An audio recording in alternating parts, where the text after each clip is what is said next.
I've been there 5 weeks. 5 weeks. And Whoa. I can't take credit for anything. I'm just riding on the coattails right now. So. But by the way, it's random we run into an airport in Austin. Yeah, absolutely. So let's talk about Foursquare. So what would you guys learn at South by? We learned a lot of things.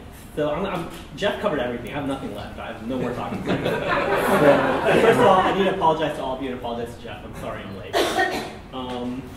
But I have numbers, which Jeff doesn't have. Ooh. So, and these haven't been published yet. Ooh.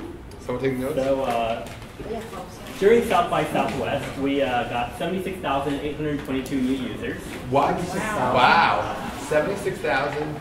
822. Wow. The total number of check-ins worldwide during South by Southwest was 1,581,502. Wow. The total number of check-ins, and this is only South by Southwest Interactive. We're not talking about music. Right, right. So then, number of those check-ins that were in Austin, about 10%, 141,862. Wow. Number of unique users worldwide during that time that checked in during South by Southwest Interactive, 180,745. Wow. Now, this is what's really interesting. South by Southwest doesn't release numbers for how many people go to the conference. Last year, the estimate was 10,000, and they are saying they grew 40% this year, so we can say 14,000. People were at South by Southwest. Well, they own the registration database, but they don't know how many people actually break in or sneak in. Exactly. But 14,000 people there. Of those unique users, 8,238 unique check-ins in Austin. So we had more than 50% penetration, assuming that we're only talking about the attendees in Austin. I'm sure there are other random Austinites checking in. We had 16,000 badges unlocked, and we've got some. I've got a huge list of the most popular venues. I'll give you the first few. The Austin Convention Center, obviously, most number of check-ins there. Hilton Austin Hotel, there were a lot of conference happened there, so there were a lot of check-ins there. Next with the airport, the Driscoll Hotel, Stubbs Barbecue, and then it's random exhibit halls and ballrooms and things like that from the conference. So for us, we're really pleased with what happened. Did you coordinate it all with South by for any of this? No. The one thing we did do, so you talked about breadcrumbs. If you log in on the website, we have a history page, which is pretty new. It's maybe a week and change old. It came in handy, by the way. Yeah, exactly. You don't know what happened, you go look it up. But what's cool about the history page also is not only do we show you where we've checked in, we overlay that data with the time you checked in and the South by Southwest schedule. So we can tell you what talk you were at, and we can tell you which of your friends you were checked in with at the same time. So like this, from a personal point of view, it's like, for me, this information would have been valuable for concerts. I've been going to concerts, for 15 years now, and I know how to journal. I don't know what bands I've seen. But like having this information and having it archived somewhere that I can access and I can actually pull down is pretty awesome. What about your future kids?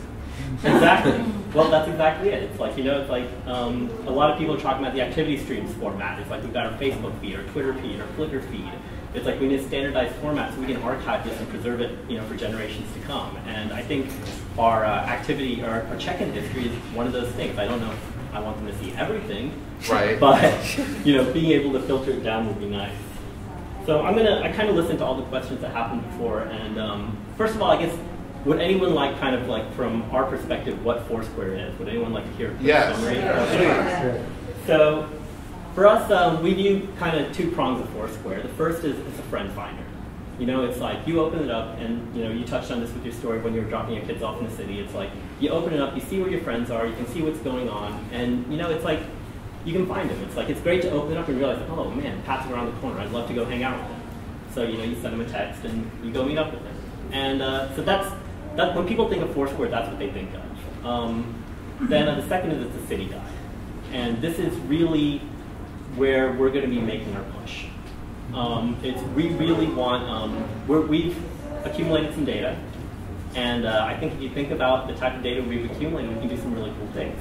I don't know if you noticed, we added categories to our venues in the last 2 weeks, and that category data is going to start coming in really handy when you say, I want to eat some sushi. You open up Foursquare, you pop something up, and it says, you know what, there's a sushi restaurant 2 blocks away that 7 of your friends have been to. that's important data. Like that's really cool. And so that, you know, you're going to definitely see a lot of that.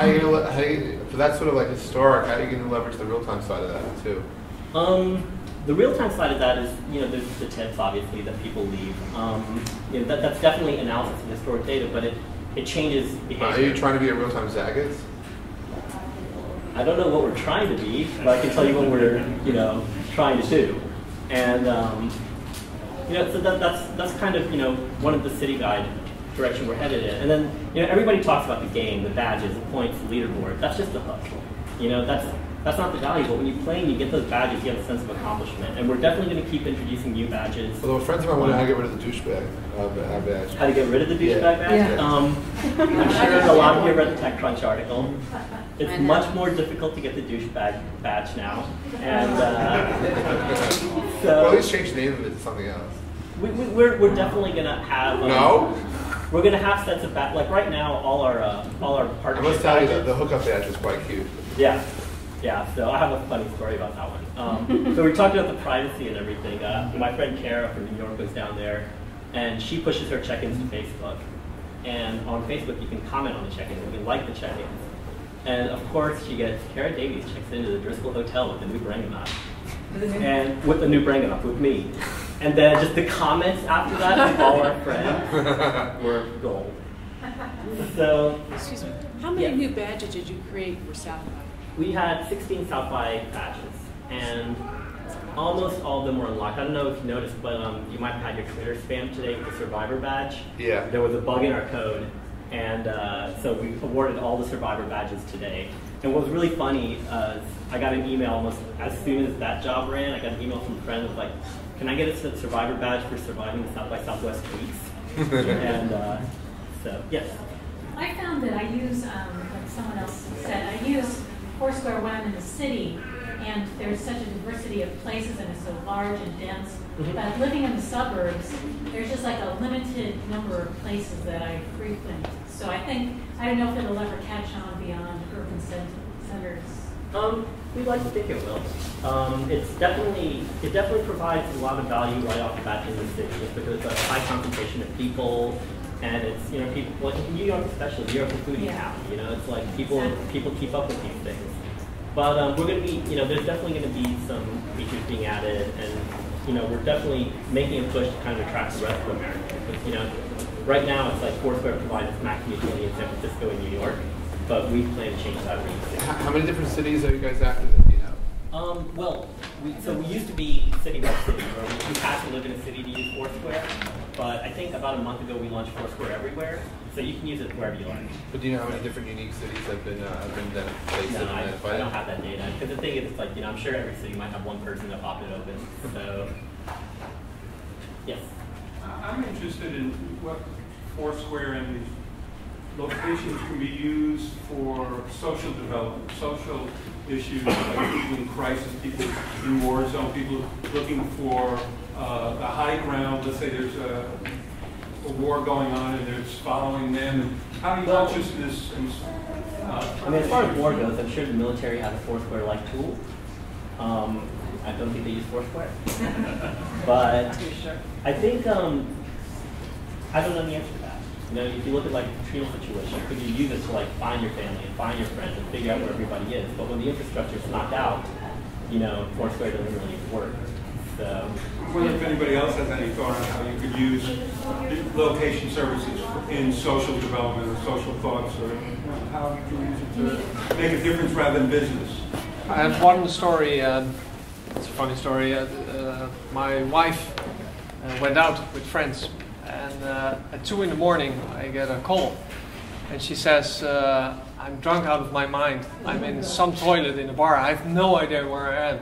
And I said, "I know where you are. I'll be there in 10 minutes." Because she was really drunk, but she didn't check in. So price is averted. I just think there's a lot of potential use for this in social areas rather than just looking at it from a bottom line effect. I mean, that's what I'm really excited about. Yeah, I mean, it's, you know, we've definitely received, you know, feedback and comments and suggestions from people on how we could do that. And I mean, right now, again,